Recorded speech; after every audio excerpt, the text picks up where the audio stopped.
Hello, people. So in this video, I will go over the earning estimates for NEO, which will be reported tomorrow morning. Now, of course, it's too late as far as making a decision what to do. Uh, Never mind the fact that I would recommend not to do anything because I think NEO is a long-term investment anyways. But it's really necessary, no matter what, to have the capability to do your own analysis. And to be honest with you, this took the longest time as compared to the past, even though I have some sort of format, they created for it. The issue was that in the past, we only had Neo brand. And so we can easily calculate the price per vehicle. We could do things. Um, then later on, we added Envo. Okay, so we have to account for Envo. In Q2, we have Firefly added as well. So it makes the situation a lot more complex. Okay, and so if you look at the delivery range, which was supposed to be promised 72,000 to 75,000, and you look at the revenue range, and then you look at the difference in revenue range and basically back calculate what the average price per vehicle, it would come to something like $25,000, which didn't make any sense. You understand what I mean? Revenue range.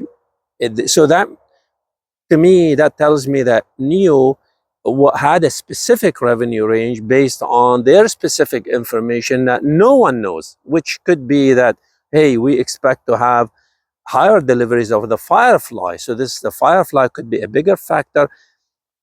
So that's some of the problems. So in any case, I do not like to rely on analyst estimates because I have bad experience with that. Okay, and and I'm finding more and more changes in NEO's approach to these things, anyways. Okay, but these are estimates. Please do your research and due diligence as well. Just take them as just general information, and let's go. Let's do it. All right.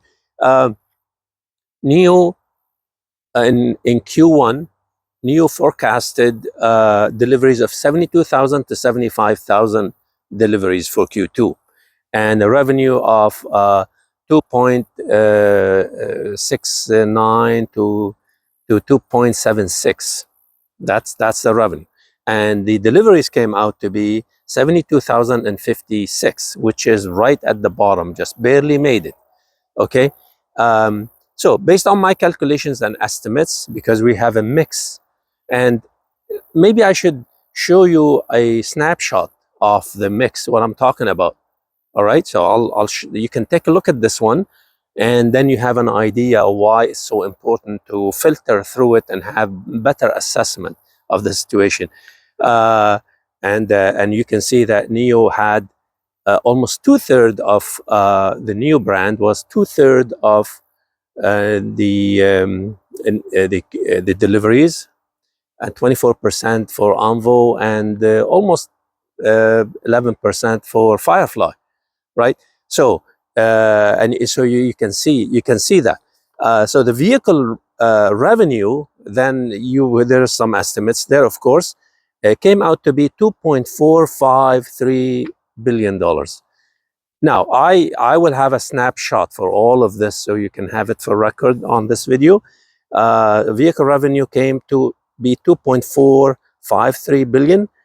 Total revenue, I calculated 2.725, which is just a hair below the estimates of 2.73. I call it meat. All right, so I call it meat.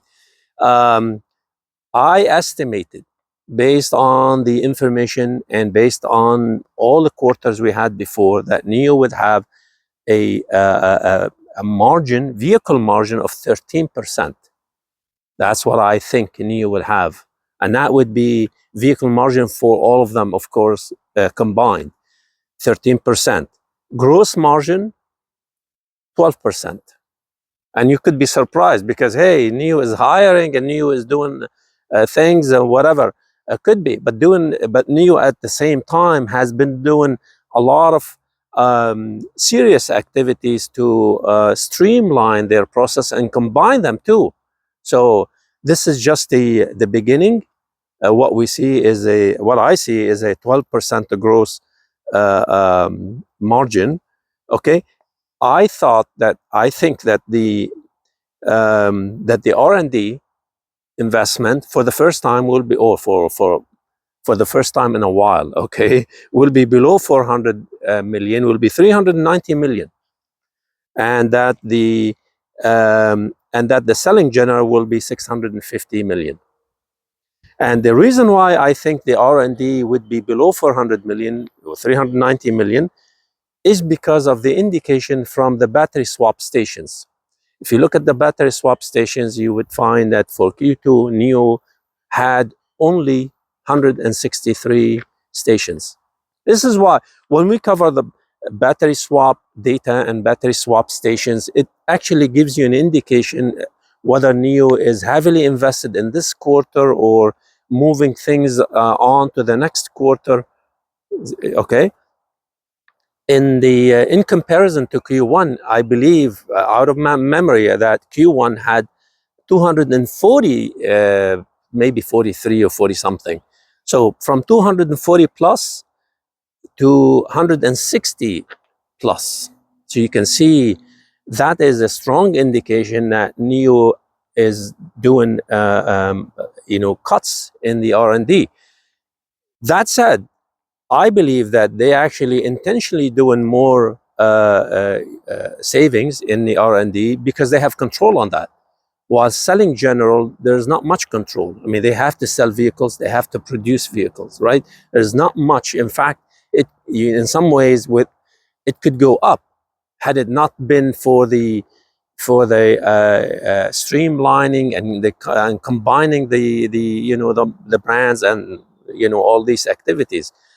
So I think the opportunity is in R&D, and hopefully it could be even lower than that. So based on all of this information, I think that NIO would have an earning per share. Remember, the count for NIO shares is 2.245 billion shares now. So anyways, the earning per share comes out to be a loss of 32 cents. Okay, so I think we will have higher losses than the street expects, the analyst average expectation or whatever. But if you look at the average analyst or the analyst spread of their expectation, you would find anywhere from the 20s to the 40. So it's a huge range anyways. But anyways, I'm on the higher side at this time in Q2. Okay, and I think we'd see better results in Q3. As far as cash, we had before, I think was a 3.6 billion. We should have 3.39 billion, and that is to account for the fundraising or the share offering in Hong Kong. These are all the things that you have to summarize to come up with these numbers. The reason why the cash equivalent or available in the didn't come down too much below 3 billion, right? Because the losses, I mean, we had enough losses. I can't remember what losses earning per share is, probably over 700 million, right? So it should drop us below the 3 billion as far as cash. But the reason why it's above that is because of the Hong Kong share offering. Anyways, the cash is expected to be 3.39 billion. As far as outlook, I'm looking at 86,000 deliveries for Q3, 86,000 deliveries. And I think that NIO would have a jump in Q4. But for Q3, it's 86,000. And revenue, 3.25 billion. That's what I see. And I think that I don't like to use the range anymore. I think NIO shouldn't do that either. If you want to have a range, it'd probably be 85 to 87. That's my guesstimate. So my number is right in the kind of in the middle of the range. 86 is the number, 86,000. Okay, that's what I think. Okay, of course, lots of guesstimates, and everybody does that. Every analyst who estimates the revenue and estimates the forecast and what they expect is there, right? One of the good things we should be looking forward to is that two of the major financial institutions don't expect NEO to deliver 440,000, even though they raised up the price. In their explanation, they actually expected NEO to have something like 50% increase from last year. So last year, the deliveries were only 221,000 deliveries, right? So 50% of that comes to 330,000. That's one financial institution. I don't remember if it was JP Morgan or Morgan Stanley, but it doesn't matter. One of the major financial institutions, this is what they expect NEO to have 50% and not 100%. And another one also expected NEO to have 350,000 for this year and 500,000 for next year. So what this says is that still even the bullish analysts don't expect NEO to have 440,000. So keep that in mind as well. Anyways, this is what I think.